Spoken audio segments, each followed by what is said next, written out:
Krishna. Welcome back to our Bhagavad Gita Bhakti Shastri course. In the last class we were discussing the first section of the sixth chapter. The sixth chapter is talking about Ashtanga Yoga. So we discussed moving from the Yoga Ruruksha to the Arudha stage. So from the beginning to the advanced stage. And what essentially differentiates the beginning and the advanced stage is not just the externals. Externally there is a difference. Arurukshor Munir Yogam Karma Karanam Uchyate. That is the initial stage. Karma, activity is the means of advancement, and Yoga Arudha Sitasya Shamaha Karanam Uchyate. And 6.3 Krishna says that then when we become Arudha, then we give up work. But that is not the essential difference between Aruruksha and Arudha. It is not that just by giving work one will move from Aruruksha to Arudha. What makes the difference is the control of the mind.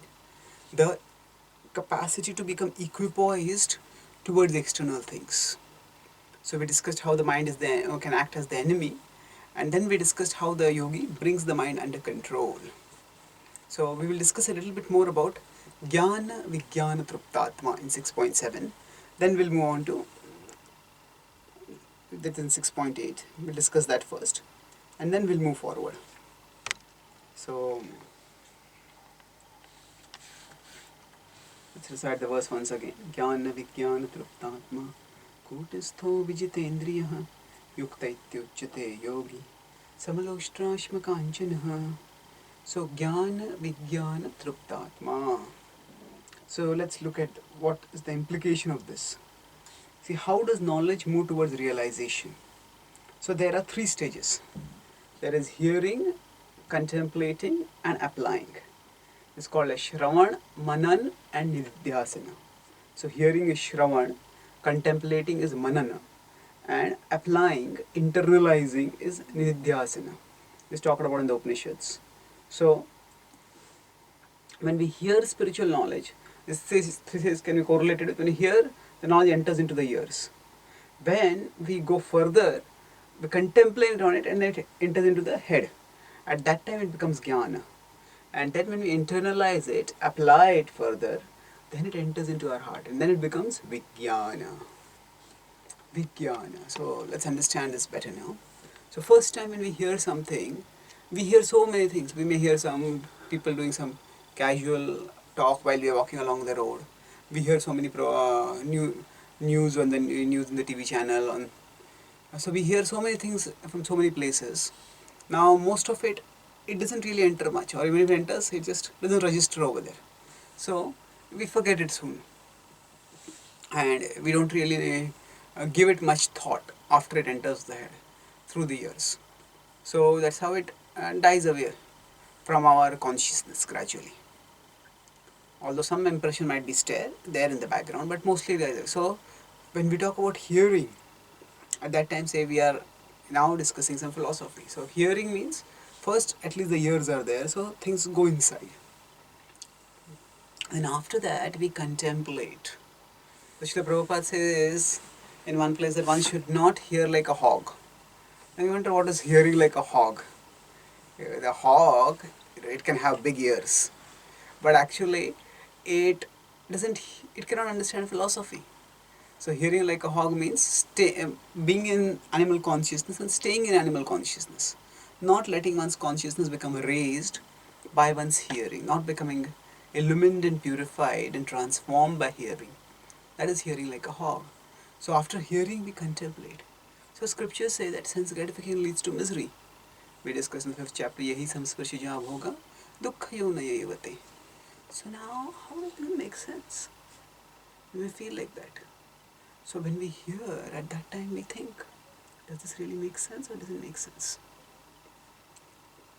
When we think in this way, we realize that we have certain conceptions, and in what we are hearing, it is contradictory. So generally speaking, I discussed earlier how knowledge involves connecting the unknown with the known. So there is something that is known. For what is known in this case is, sense gratification leads to pleasure. That's what I have heard from my childhood. That's what I have seen in the movies. That's what all the ads are telling me. So that's what I have heard. So now when I hear from the scriptures that sense gratification leads to misery, now if I don't take it very seriously and it just comes in, okay, these religious people, they just keep thinking things like this. They are all spoil sports, they are all killjoys. They don't want us to enjoy life. So if they don't want to enjoy, let them not enjoy, but we are going to enjoy life. So don't bother about this religious stuff. So many people think of things like this and they don't take things very seriously. Then there have to be serious consequences. The body is going to grow old, get diseased, and then all the bad karma that a person has done is going to come back as serious sinful reactions. So therefore, a wise person doesn't neglect scripture. So when we hear and we think about it, so if what the preconceptions that we have and what we hear, if the two contradict each other, then we have to seriously think which is right and why is it right. We can't just wish away our preconceptions. If we acquired our preconceptions based on certain experiences or certain assumptions or certain notions that we have acquired from various sources, then we have to challenge and counter them by conscious contemplation. Okay, scripture is saying like this, I am hearing like this, so this is jnana. I have been thinking like this, which is true? Contemplate. Yeah, it does seem like sense gratification leads to pleasure, but are the people who are enjoying the senses happy? Most of them we see, in the name of happiness, they engage in activities that are harmful to them. They engage in smoking, drinking, intoxication. These harm them, sometimes they harm others also. When under the control of these activities, they act and they harm others. Some people are drunk, they drive and they hurt others, they hurt themselves. So beyond that, yes, it never leads to satisfaction. The pleasure is always temporary, and after that there's so much trouble. So then by conscious contemplation we can understand, what I have been thinking of is false, what scripture is saying is true. This sort of contemplation when we do, then the knowledge, it has gone from the ears, it just doesn't come into one ear and go out of the other ear. It goes from the ear into the head. It becomes settled over there. Now even when it is settled over there, it's not necessarily that means we have accepted it. Internally, yes, there are various levels of internalization. One is the intellectual internalization, when we intellectually understand it.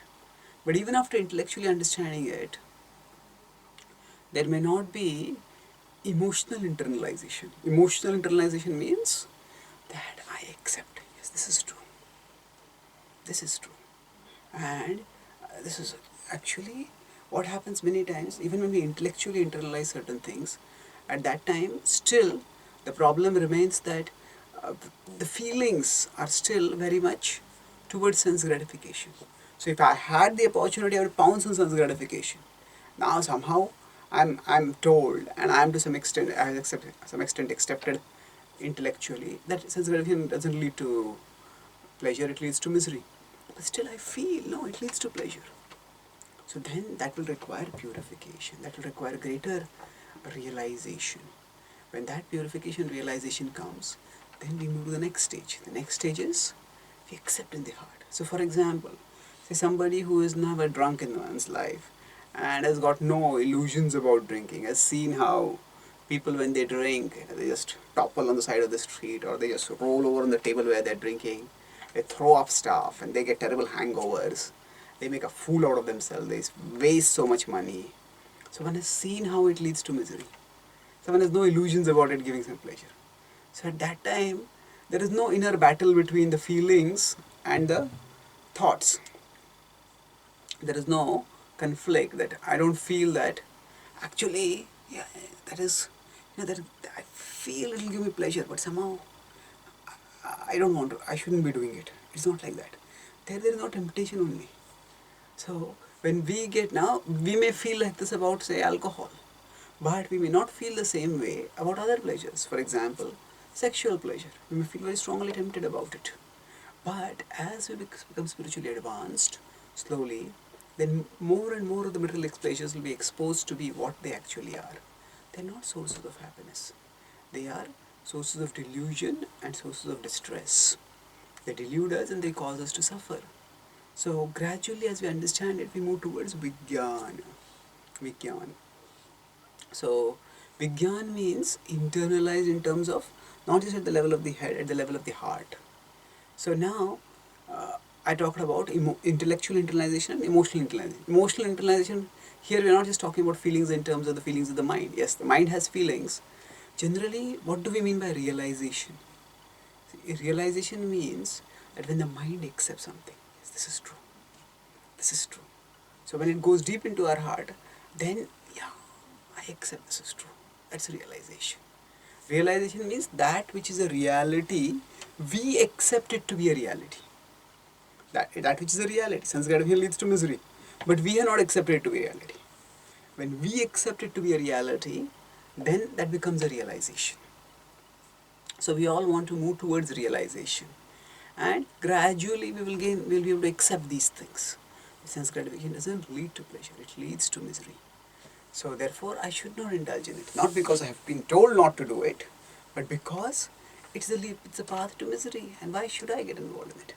There are better ways to live life, and the best way is to live by serving Krishna. So let me live in service to Krishna. That is Vijnana, when we get this inner acceptance. So Krishna is saying, you are a Jnana Vijnana Truptatma. When one has knowledge and one has realization, then one becomes Trupta, one becomes satisfied. Otherwise, if one has Jnana, sense gratification leads to misery. What does it have Vijnana? So one is hearing, sense gratification leads to misery, but one is feeling, sense gratification leads to happiness. Why I am not allowed to do it? So then there is no Trupti over there. There is Atrupti. There is dissatisfaction, there is irritation, there is frustration. So gradually, by contemplating and living accordingly, we will be able to realize it. So now here, how does, so what is in between is, from hearing, after at the level of hearing, the knowledge is in the ears, but from the ears it goes to the head when we contemplate, and from the head, how does it go to the heart? When we apply it. So when we apply it, it goes to the heart. So now we may wonder, what comes first? Does the applying come first, or does the knowledge going to the heart come first? Actually, it's both ways. With whatever little conviction we have, we apply. So alcoholic may not feel alcohol as miserable. When the urges come, alcoholic will feel, no, I want to enjoy this. But the alcoholic is told, no. The alcoholic understands, I have had enough experiences that leads to misery. I have resolved, I am going to be sober now. I am not going to get involved in this, so nothing doing. Let me just put this aside. So there has to be some determination. But once the determination is there, then one goes beyond it. So now, we discussed this briefly earlier. So Jnana and Vijnana, there are 4 examples which you can use for explaining how scriptural knowledge needs to be applied to be truly beneficial. So there are these 4 examples: a map, a prescription, a recipe, and a manual. See, all of these provide some information, some knowledge, but none of these truly benefit us unless we do something with that knowledge. A map may tell me how I can go from Mumbai to Pune, say. But unless I make the journey, I won't move from Mumbai to Pune. A prescription may tell me, okay, you are having cough now, take this, you will get cured.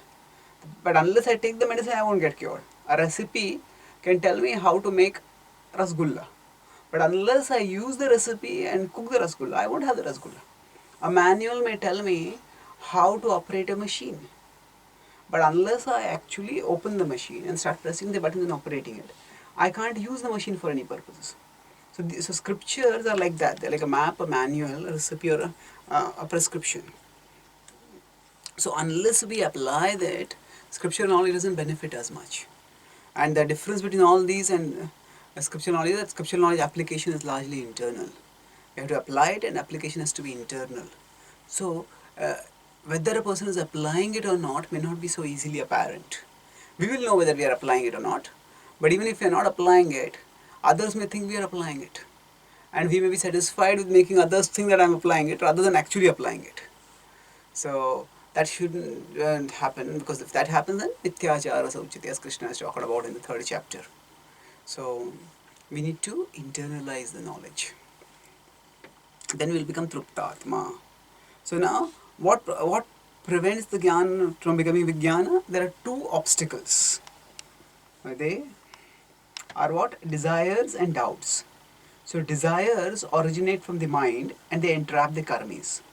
Doubts originate from the intelligence and they entrap the jnanis.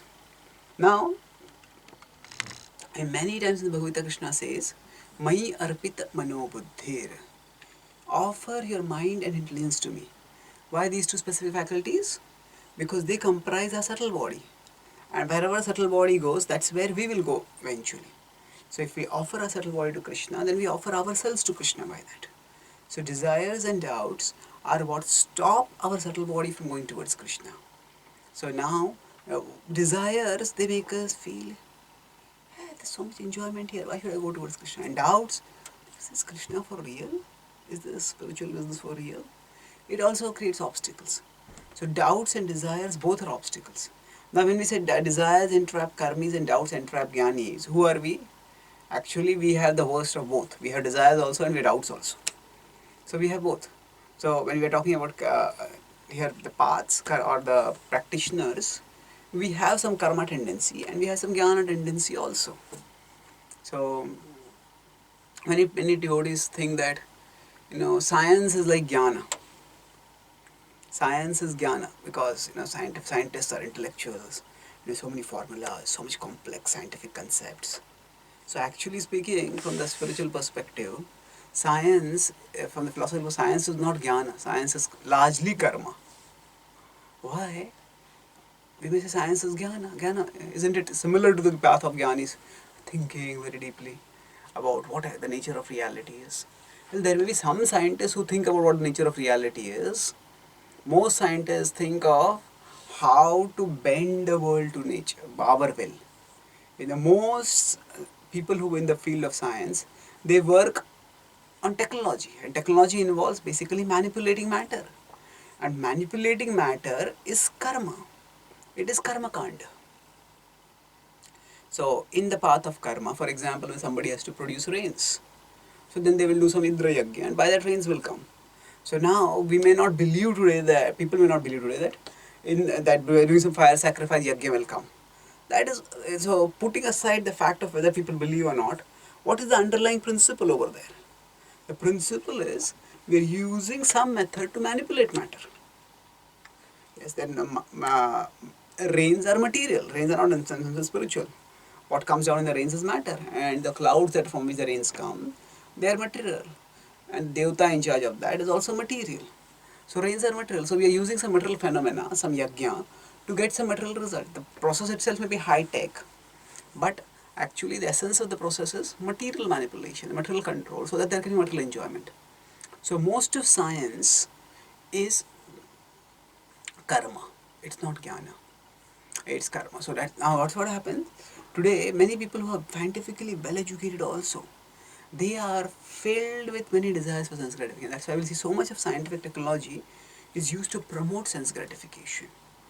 And the whole entertainment industry, especially in that we have the porn industry, which is using advanced technology to bring out the most regressive desires, the lowest desires from people's minds, and make them act out those desires. So either way, doubts and desires both obstruct us. So now, when I was saying that today's people have often the worst of both.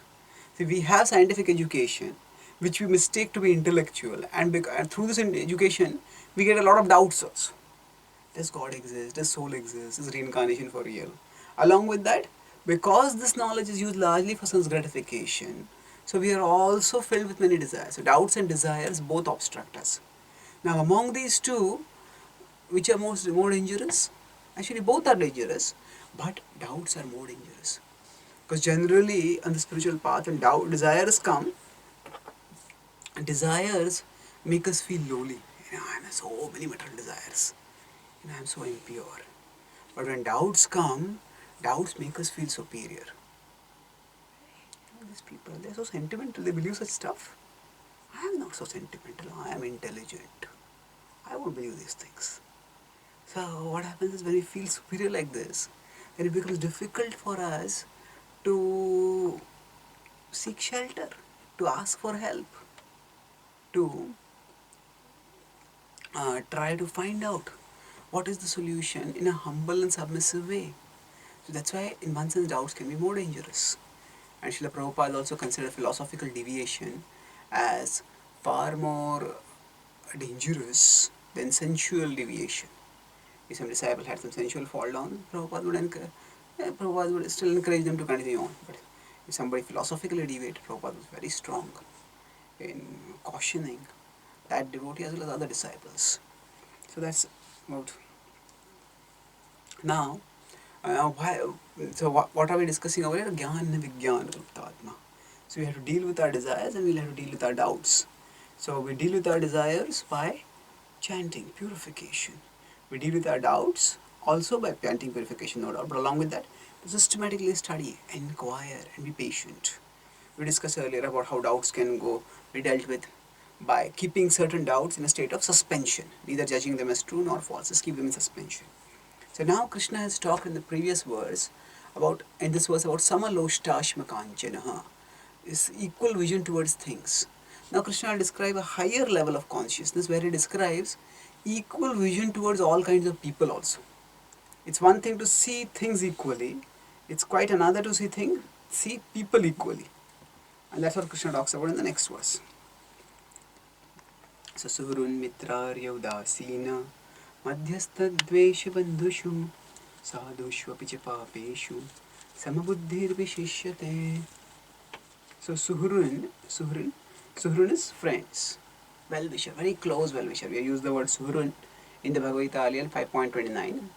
Surdam Sarvabhutanam. Krishna is the very intimate, greatest well-wisher of all living beings. Mitra is the friend. Ari is the enemy. Udasina is the neutral. So, Udasi and Madhyastha. What is the difference between the two? Udasin is one who doesn't take any side. Madhyastha is a person who tries to act as a mediator to bring conflict resolution by trying to act as a discussion channel for two opposing warring factions. Dveshya, one who is envious. Bandhushu is one who is a friend. So Sadhushu apicha papeshu. Sadhushu is a saintly person and papeshu is a sinful person. Samabuddhir vishishyate. One who sees all of them equally. Vishishyate. Such a person is higher. So Krishna is actually higher because, why is such a person higher? Because such a person is able to see not just things equally, but people also equally. It's one thing to see things. For example, okay, this table, this computer, this door, this floor, this roof, all of them are made of matter. None of that can make me happy actually. So that's one level of equation. But things just stay at one place where people act. Some people are kind and smiling, some people are grim and frowning, some people are very negligent of us, some people are very loving and caring. So different people are different kinds. But to be equal towards all people, how is that possible? Krishna has talked about something similar earlier in 5.18 when he has talked about how Panditaha Samadarshinaha, the person who is a yogi sees all living beings equally. There, among the humans it was talked about Brahmane and Shwapacha. So the Brahmana is in the mode of goodness at the top in the spectrum, and Shwapacha, dog address, ignorance at the bottom of the spectrum. So Krishna is saying that a person sees all of them equally. Now that spectrum, there included humans and animals also. So Krishna is here focusing within that spectrum on human beings. He's saying there are different kinds of human beings. And this doesn't have to be human beings also. There can be all living beings also involved. But specifically Krishna is talking about relationships. So the variety of relationships which we have, these we generally see them among human beings. But it can be among other beings also. Some animals are hostile, some animals are friendly, some animals are negligent. So it can apply to them also in general. But the point is equal vision towards all people. So when one has that equal vision, then one has stopped seeing other people based on their potential to provide a sense gratification. We see people based on their potential to provide a sense gratification. Why is that? How is that? Generally, if say a person is very good looking, then that person attracts the glances of everyone. Why? Because people want to look at that person so that they can get some pleasure for the eyes again and again and again. So when somebody is not at all looking good, okay, okay, haggardly, old, not old, and people don't even notice the person. Why is that? Because their focus, their deciding point is simply how much is the potential for sense gratification that a person can give for me. Well, if a person is looking very wealthy, then if such a person comes to office, people will come and meet. Oh, maybe this person will give me some money, some bribe or whatever. And everybody will have to be attentive. Some comes in a torn clothes, disheveled. People will look and wait there in the queue. And keep that person waiting for a long time. What happens is we see people based on their potential. We means materialistic people, or we when we are at the material level of consciousness, we see people based on their potential for providing the sense gratification. So when we have given up, we understood sense gratification cannot make me happy. That has been mentioned. Sarva sankalpa sannyasi. So we discussed that in this chapter earlier, 6.3, 6.4, talked about Arudha and Aruksha. So the Yoga stages, Sarva Sankalpa. One is sannyasi. One was given up the desire for sense gratification, knowing that it cannot make one happy. Then one doesn't evaluate people based on their potential for sense gratification. And that's how one can have equal vision. And Krishna says those who have such an equal vision, they can move forward and they can actually take us for, they can take the renounced order. They can renounce and go out of the world to situations elsewhere. So now Krishna describes about to go into the forest. Yogi yunjit satatam atmanam rahasi stitah ekaki chittatma nirashira parigraha. So yogi yunjit satatam. The yogi is the transcendentalist. Yunjit is engaged in satatam, always. Atmanam rahasi stitah. Atmanam, the oneself. Oneself here means the body, mind, soul, everything. Rahasi means at a secluded place. Sthita, situate oneself in a secluded place. Ekaki yat jittatma. So externally, the one is secluded, and internally, one is concentrated. One is controlled and concentrated. Ekaki. The person is. So rahasi means the place is secluded. And a secluded place also sometimes there can be 5-6 people and they're just chitchatting. There's no other people. But the point is rahasi and ekaki. So a person goes to a secluded place where there are not many crowds, and there also a person sits alone. Ekaki. So no distractions. Yat chittatma. One controls the mind. And then nirashira parigraha. Nirashir. One doesn't have too much material desires. One gives up material. And aparigraha. Aparigraha means one gives up material possessions. When one sits like this, then what happens? One starts practicing the process of Ashtanga Yoga. So Srila Prabhupada explains in his purport that actually is a significant statement.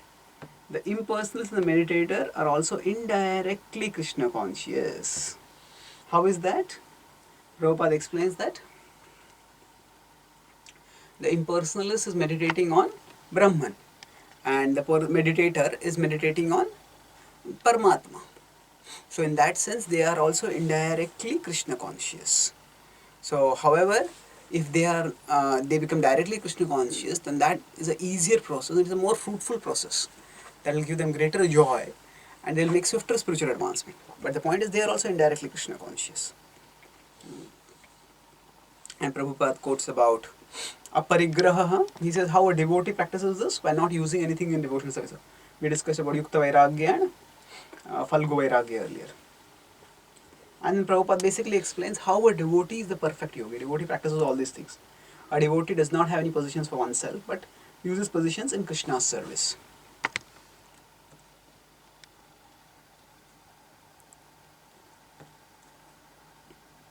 So, now let's move forward and discuss the aspects of Ashtanga Yoga.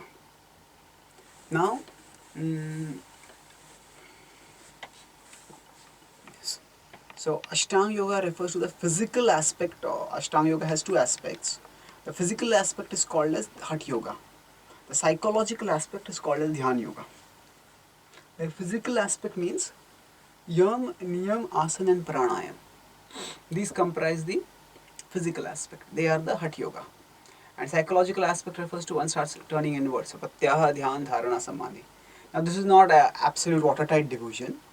In each of these things, even in the physical level, also some level the mind is definitely involved. And psychological aspect also the body is involved. But the focus we are talking about. Over here, so Ashtanga Yoga. Now, Bhaktivinoda Thakur writes in Prem Pradeep that yoga is harmonizable with but not essential to bhakti. That means if somebody is if a devotee can practice yoga and also do bhakti. So devotee, I mean, the devotee can have bhakti as the main process that the devotee is practicing, but along with that, the devotee can do yoga also, maybe for keeping health or helping in sense control. But that's not essential. It's not that every devotee has to practice yoga. Nowadays, the practice of yoga is widely been embraced for health purposes. So, Srila Prabhupada in these purports will time and again say that authentic yoga practice means one has to give up sense gratification and go to the forest, and that way one can become a true yogi. Otherwise, if one is living a city, engage in sense gratification, then that is not actually yoga practice. So Srila Prabhupada seems to be at many places quite critical of the fact that there are yogis who there are yoga teachers who teach yoga, and most people practice yoga for purely its health benefits and not for anything else. So yoga asanas, different people do different asanas, and often it just becomes a largely physical accomplishment. Some people they want to lift weights and they say I can lift bigger weight than you. You lift this kg, they say, I will lift this much kg. So like that it becomes a physical competition. You can do that asana, I can do a tougher asana than this. You can stand on your head for 2 minutes, I can be there for 5 minutes. Somebody says I can stand on my head for 10 minutes, somebody else 15 minutes. So now this sort of competition for the sake of trying to prove how good one is, this is not actually the purpose of yoga. Far from the purpose of yoga. So Prabhupada in that sense was critical of the misrepresentation of yoga as purely physical exercise.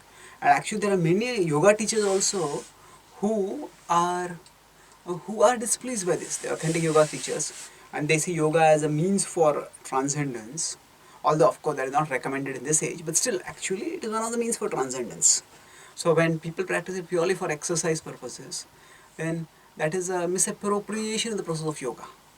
At the same time, so this is true, it's a misappropriation, it's a misrepresentation, but Srila Prabhupada was also open to that sort of uses if it could be used to attract people to Krishna consciousness. When Srila Prabhupada in South America, this is described in Prabhupada Leela. Prabhupada Leela is the 7th volume of Leela Amrit. The Prabhupada Leela was a 6-volume book. So, after he finished the 6 volumes, Satsuru Maharaj, he had several miscellaneous pastimes which devotees sent him. And he put them in an additional volume which is called as Prabhupada Leela, like 7th volume of Leela Amrit. So, in that book is described when Srila Prabhupada was in South America. So the devotees told him that there are a lot of people who are interested in Indian culture because they are interested in yoga. So how should we deal with them? So Prabhupada said, yes, encourage them and tell them yoga is not just about the body, it is about the mind and the heart. And the best way to practice yoga is to chant Hare Krishna. So we don't have to be disapproving of this culture of yoga and the popularity of yoga, but we have to elevate it to a deeper and higher understanding. So there are many devotees also who are yoga teachers, and they use yoga. They teach yoga, and while teaching yoga, they also teach bhakti. They teach ordinary aspects of yoga. So that way, we can definitely do that if people already have some interest in something connected with spirituality. Yoga is not directly spirituality necessarily, but it is connected with spirituality. If yoga opens people's minds towards the ancient wisdom, then why not? Of the Vedic culture. So, oh, this Vedic literature, they have produced yoga. Maybe there's something good in it. This yoga is helping me to improve my health. Maybe it can help me offer me something more also. So that way people can become more open to explore these things. And then we don't have to, if a door is opening to take Krishna to people who would otherwise never have considered Krishna. So people, they were not interested in worshipping, chanting Hare Krishna, that's a religious activity. I'm not interested in religion. You're interested in health? Yes. You're interested in yoga? Yes. Bhagavad Gita is a manual of yoga itself. Oh, really? I didn't know that. I thought Bhagavad Gita is about bhakti. Yes, but bhakti is a yoga. Oh, bhakti is yoga. So we can get people interested that way. And as many devotees also may themselves do yoga as a matter of exercise so that they can maintain health. And that is also fine. The time which we spend for doing some yoga asanas, we shouldn't see that as a time for sadhana. It is not the time we are spending for spiritual purposes. It is the time we spend for body purposes, and that's fine.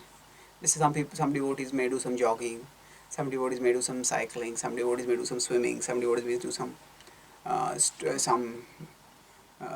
other kind of workout. So some devotees may do yoga. So we all, if the body requires to do some kind of exercise, and some devotees choose to do yoga, that is fine. So the only point is the physical, that which is physical should not be mistaken to be spiritual. So if a devotee is able to maintain health without doing much yoga asanas, it's not necessary that others have to tell them we have to do yoga. Yoga is Vedic culture. Yeah, yoga is Vedic culture, but there are so many other things in Vedic culture also. It's not that every single devotee has to do yoga. And our primary sadhana is chanting Hare Krishna, doing bhakti. But along with that, yoga can be used as a supplement for those who want it. That's it's harmonizable with, but not essential to bhakti.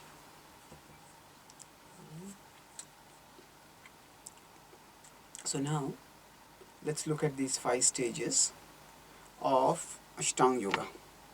At the various stages we discussed, so let's look at the next verse now.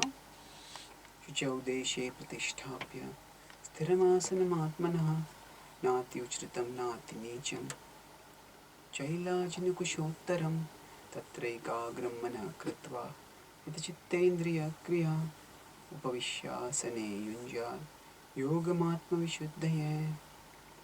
So Shuchau deshe pratisthapya. Shuchau is a sacred place. Shuchi means pure. Shuchau means that is just pure, sanctified place. Deshe pratisthapya. In such a place, one situates oneself. Sthiramasanam atmanah. One situates oneself on a sthiramasana, steady asana. Nati uchritam, nati nicham. One shouldn't sit in a place that is too high or too low. If it's too high, then what will happen if one sits on a mountain top? Then one will do more of sightseeing than inward meditation. What is here? What is here? What is here?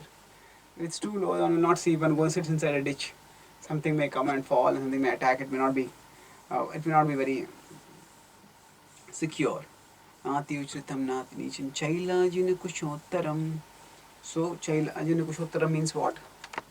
Actually, one fixes the mind on one uses Chailajina kushottaram. Kusha is kusha grass and chailajin is in a tiger skin. So there are certain materials which are recommended and they serve specific purposes. So chailaj in the tiger skin is recommended because it keeps snakes away. So it's not that the yogi has to kill a tiger to get the tiger skin. No. Generally the tiger, when it dies a natural death, then its skin can be taken. So deer skin is also used by some people, and the idea is that yoga, one of the principles of yoga we should discuss now is ahimsa. So actually if one has to practice ahimsa, how can one kill a tiger? Definitely not. So chaila that is used, whatever tiger naturally dies, then its skin can be taken. And similarly Prabhupada would say that actually even if people want to eat meat, let the animals die naturally and then they can eat the meat. Eating meat directly is quite detrimental to one's spiritual practice. Killing animals and eating meat is quite detrimental. So there can be deer skin or lion skin, both are used at different times. So chailajina kushottaram tatra ekagram manah kritva. Then fix the mind steadily. Ekagram, with one attention.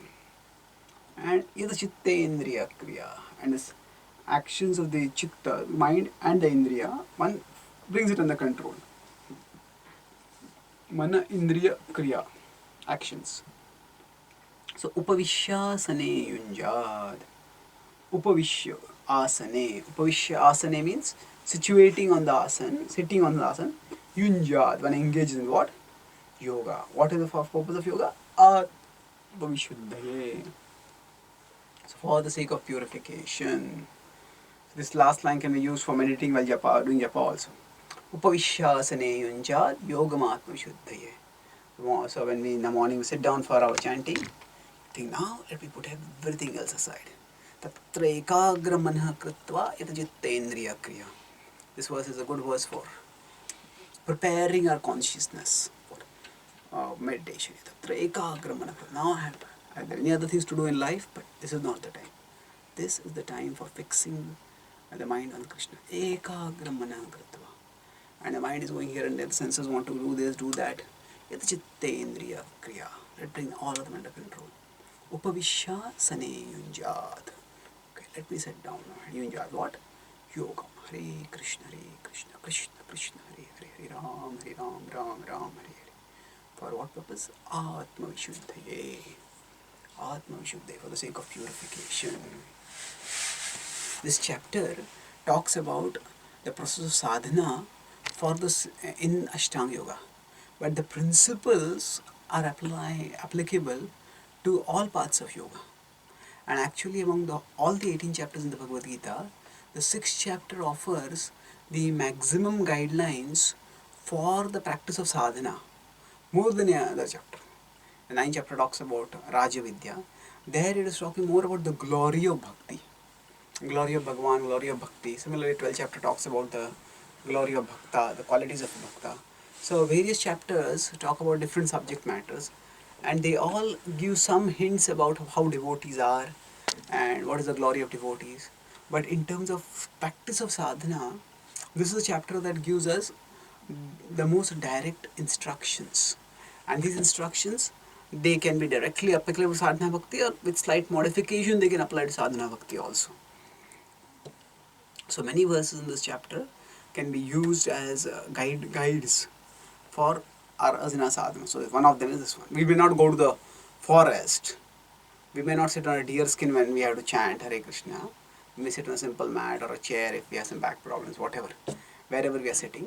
But the point is we have to become Upavishya-sane yunjali. Sit in one place, yogama vishuddhaye.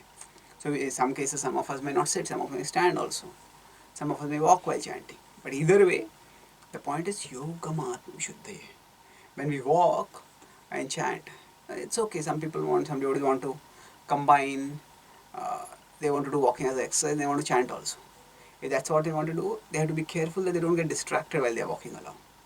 That's why if somebody wants to walk and chant, it is better that they walk over a small area and not go for a walk. Because when you go for a walk, then we keep seeing new scenery, and when we see new scenery, then that means new distractions. If we are walking on a small place, again back and forth, and there's nothing new to see outside. So then, because there are no distractions, then we get more impetus to focus the mind on Krishna, or rather there is less things which take our mind away from Krishna, and the mind has nothing to do. Then the mind says, okay, let me hear Krishna in the mind. Let me do something which is fruitful. So in the purport, Prabhupada is constantly saying this point that one should chant Hare Krishna. That is the way one can practice spiritual life in this age. So the best yoga for this age is chanting Hare Krishna. Now Krishna will describe the process of Ashtanga Yoga further. Samam kaya shiro grivam dharayana chalam stiraha samprekshanaasikagram swam dishascha-navalokayan prashantatma vigatavhi brahmachari vrate stitaha manasanyamyamachitto yukta-sita matparaha. So, samam kaya shiro grivam. Kaya is body, shira is head, grivam is the neck, samam. So all of them in a straight line. Sit straight. Most people sit slumped, and sitting slumped also creates a back problem. So sit straight. Now some people say, oh, sitting straight. Yes, I like to say, as soon as we hear sit straight, then normally everybody starts sitting straight at that time. But if you have to sit straight continuously for a long time, it's not easy. The back starts paining. So the yogis have to sit straight. Samam kaya shiro grivam. And then not only is there, dharayan achalam sthira. One has to sit straight also, not looking here, looking there, looking. Last one point. Dharayan achalam sthira. Where does one look? Sampreksha nasika agram. So sampreksha means look at. Nasika is nose, agra. Nasika agra. Agram Swam. So what does it mean? If we remember in 5.27-28, Krishna gave a brief description of Ashtanga Yoga, and there he is talking about looking at the tip of the hair, bhru or madhya. So there he said about look at the tip of the hair. Now he is saying to look at the tip of the nose. So where are we supposed to look? The tip of the in between the eyebrows or at the tip of the nose? So actually the point is we have to have some focus of concentration, which is not very interesting. Because if it is too interesting, then what will happen is that will stimulate our imagination and we'll start thinking of other things. So actually you will say, what is special about the tip of the nose or the in between the eyebrows? Nothing is special. So because nothing is special, mind will not think of too many external things, and then we'll be able to draw the mind inwards. Point is focus. So we need some object for concentration. Some object for concentration is aided when we have some object for our vision. So if somebody closes the eyes, then it's quite likely the person falls asleep. And the yogis are more troublesomely situated than the bhaktas, because bhaktas can walk and chant also. Yogis cannot do yogasana while walking. If they have to turn towards pratyaha, dhyan, dharana, they cannot do all this while walking. It all has to be done while sitting. So that's why it's not recommended you close the eyes. It's fix the eyes at one particular time. And dishascha anavalokayan. Dishascha navalokayan means what? Don't look here and there. Anavalokayan. So lokayan means to see. Lok is the word which is to see. So anavalokayan means don't see here and there. Don't look here, don't look there. Don't be on a sightseeing mission. Just actually one is focusing on turning inwards.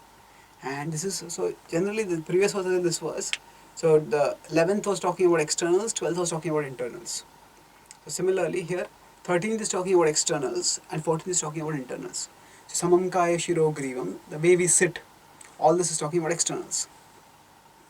And then prashantatma vigatabhir, one makes the mind peaceful and one drives away fear. Vigatabhir, it's not that a yogi is sitting in a jungle for meditation and then the yogi keeps a gun next to him. If a tiger comes along, I'll take the gun and shoot. The yogi is always thinking, doing meditation on yoga and at the same time having that wondering, will somebody come and steal my gun away or what? We can't do that. So we can see how difficult it is to practice. To go to the forest and do meditation, there are so many problems. First of all, the biggest problem in Kali Yuga, there are very few forests remaining only. And even if there are some forests remaining somewhere, there are very few people who want to go to the forest. And even if there are people who go to the forest, most of the forest, there are very few peaceful places. If there are no dangerous animals in the forest, there are still much more dangerous animals. There are pirates, there are dacoits, there are terrorists, there are lawbreakers of different kinds. So it's not so easy in Kali Yuga to do this process. Even the physical aspect of it, what to speak of the internal aspect of it. So, prashantatma vigatabhir, then brahmachari vrate sthitaha. So one situates oneself in brahmacharya. Brahmachari vrate sthitaha. This is the first time in the Bhagavad Gita that explicitly brahmacharya is being referred to in the Bhagavad Gita.